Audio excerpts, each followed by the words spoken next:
Here are 7 riba-free ways you can raise capital and structure development deals with your investors. Number 1, good old JV with investor, where basically you bring in the expertise, the time, the resources, the skills, and the investors bring in the capital. And either you do a 50-50 split or a 60-40 split on the profit. Investors will receive the profit after the project is sold. Number 2, an interesting one, preferred equity and common equity split. So what do I mean by that? So you fix a hurdle rate. So investors would basically get their return up to that point without any split to you. What do I mean by this? For example, a typical hurdle rate in a development would be somewhere between 8 to 12%.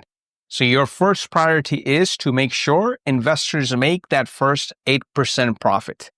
After they have made that 8% profit, whatever the remaining profit is, you do a common equity, meaning on that remaining profit, you do a 50-50 split favored to the investors, or a 60-40 or a 70-30, depending again how complex the deal is, how much resource you're putting on the table, so forth and so on. But the main fundamental being the investors get a peace of mind. Okay, on my first 8%, Sam, the developer, is not going to take any cut. He will ensure that I receive my first 8% or first 10 or first 12, that we will call the hurdle rate. And on the remaining after that, we'll do a split and agreed upon 60-40, 70-30, or 50-50. Number 3, equity waterfall structure.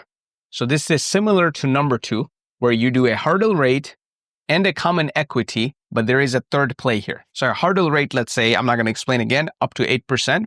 Then you do a split of, let's say, 60-40, favor to the investors, up to 15%. You put another second hurdle rate. Then, if it's 15% or more, you do a 50-50 split.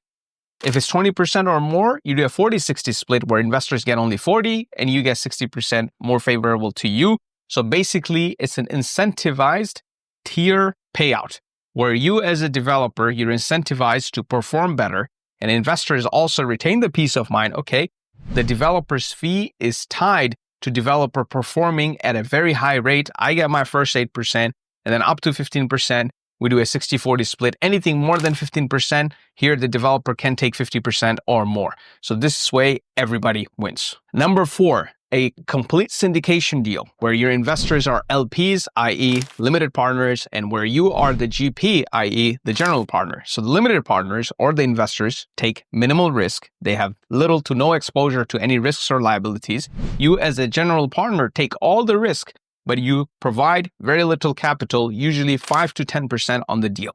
Now, how it is structured, in syndication deals, you as a developer would make money on fees. So usually the acquisition fee, let's say you buy a plot of land for 50 million dirham, you'll make a 1 to 3% acquisition fee, then another development fee. Let's say that 50 million dirham land, you're going to develop it into a 200 million dirham apartment complex. In that, you're going to make a 5 to 10% development fee.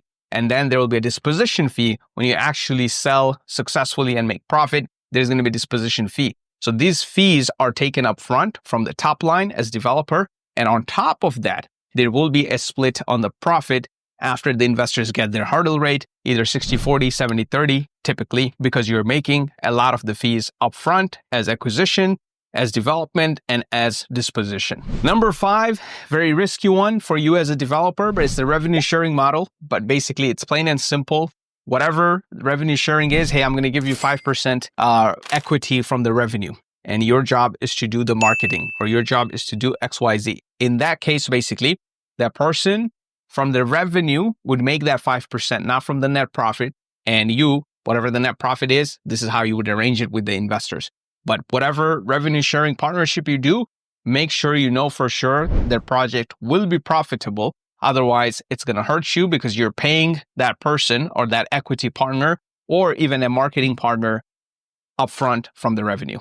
Number 6, and this is something I'm doing right now with another developer, is development profit participation with buyback option. Meaning, let's say we're developing a warehouse, okay? So we're going to share in the profit, but there will be guaranteed buyback at the end from a third party. So a third party comes in and says, hey, guaranteed, once you guys have built this, I'm going to buy it back for 1.5x or 2x of what you are putting in here.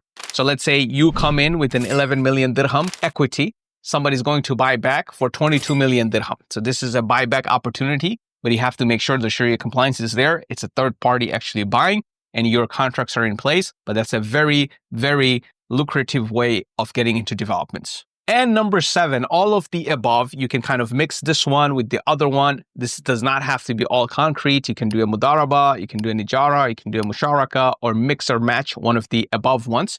But the key is you have to know which model is right for you, for which project, the timeline, the risk exposure, especially if this is your first development. You have to make sure that you are covering all the grounds for your investors so they don't lose their hard-earned capital, hard-earned money. And also you as a developer, if it's your first development, maybe you're not going to come out with a huge profit at the end. It's going to be a learning experience for you, but you have to make sure that you're legally protecting yourself. So these are the development structures. If you guys have any further questions, you can book a call with me or my team and would love to help you with your development journey.